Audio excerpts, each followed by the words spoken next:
Se sua quaresma nunca mudou sua vida, o problema não é a quaresma, mas é como você está vivendo ela.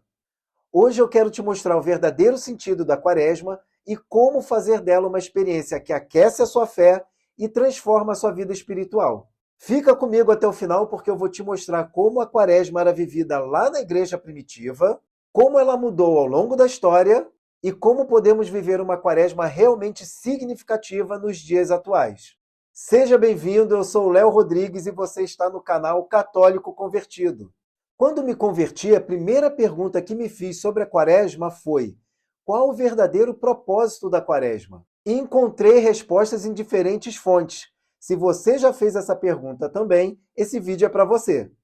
O Catecismo de Trento, de 1566, diz: entre todos os tempos destinados ao jejum, o mais solene e o mais antigo é o da quaresma, que a Igreja observou desde os tempos apostólicos, para que, imitando o jejum de 40 dias de Jesus Cristo no deserto, os fiéis se preparem dignamente para a celebração da Páscoa. E no Catecismo atual da Igreja, parágrafo 540, diz: pelos 40 dias da quaresma, a Igreja une-se cada ano ao mistério de Jesus no deserto. Ou seja, o propósito da quaresma é imitar Jesus Cristo, que depois de ser batizado por São João Batista, passou 40 dias no deserto, jejuando, orando e enfrentando tentações. Antes de ensinar, fazer milagres e chamar seus discípulos, em 40 dias, Jesus Cristo jejua, reza e vive uma batalha espiritual. O número 40 tem forte sentido bíblico. Ele aparece nos 40 anos do povo hebreu no deserto, 40 dias de Moisés no Monte Sinai e 40 dias de Elias até o Horebe. E por último, 40 dias no deserto, Jesus recapitula toda a história de Israel e vence onde o homem havia caído.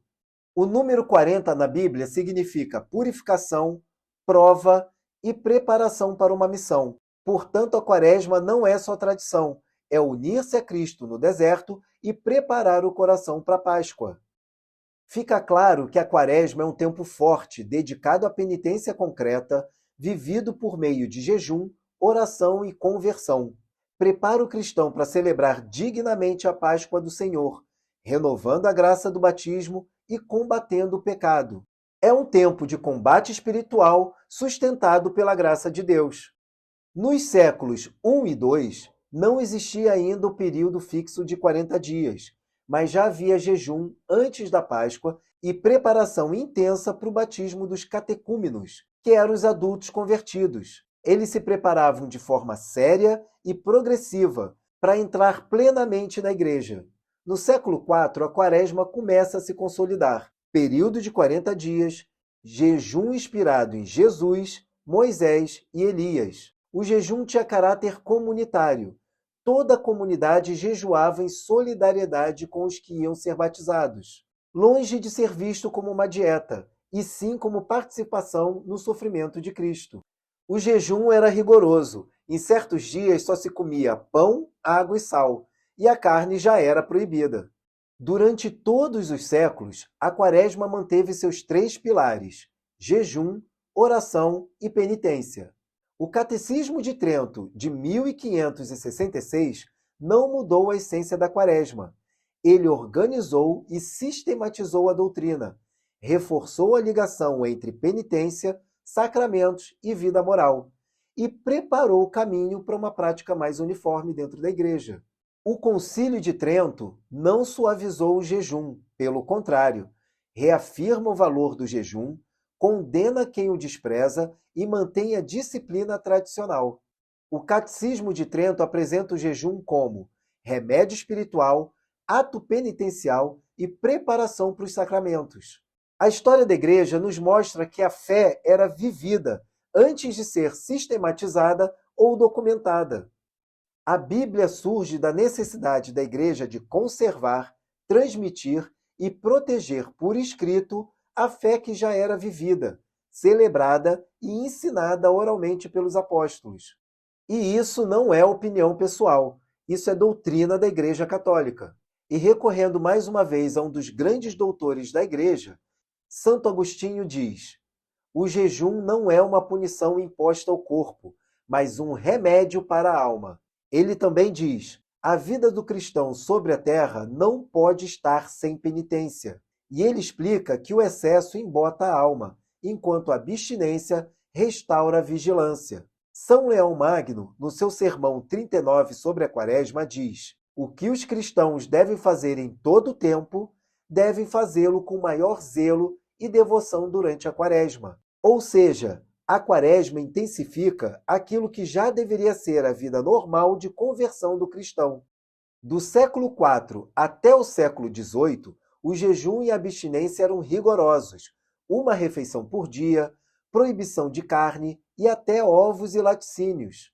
As regras variavam conforme a região e o costume local, mas sempre mantendo forte caráter penitencial como tempo de reparação pelos pecados. Nos séculos XVIII e XIX, começam as adaptações devido à urbanização, trabalho industrial pesado e mudanças no ritmo de vida, mas sempre preservando o caráter penitencial. A Igreja não muda a doutrina, mas começa a conceder mais dispensas.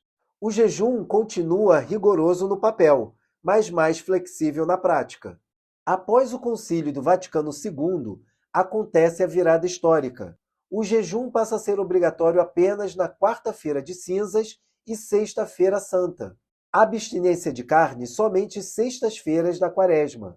E as conferências episcopais podem adaptar as práticas conforme a realidade pastoral. O jejum hoje é mais brando, mas o valor espiritual permanece intacto. Hoje pode haver substituição de jejum por outras formas de penitência e, com isso, o fiel passa a ter mais responsabilidade pessoal. Conhecer a Igreja primitiva e a história da Igreja, além de ter sido fundamental na minha conversão para a Igreja Católica, só tem aquecido a minha fé. Esse conhecimento me liga aos primeiros cristãos, aqueles que receberam os conhecimentos diretos de Jesus Cristo, e me mostra como foram divinamente preservados pela Igreja Católica. Há alguns meses, aqui em casa, nós não comemos mais carne toda sexta-feira. E a intenção com esse novo hábito é nos manter mais próximos da paixão de Cristo sempre.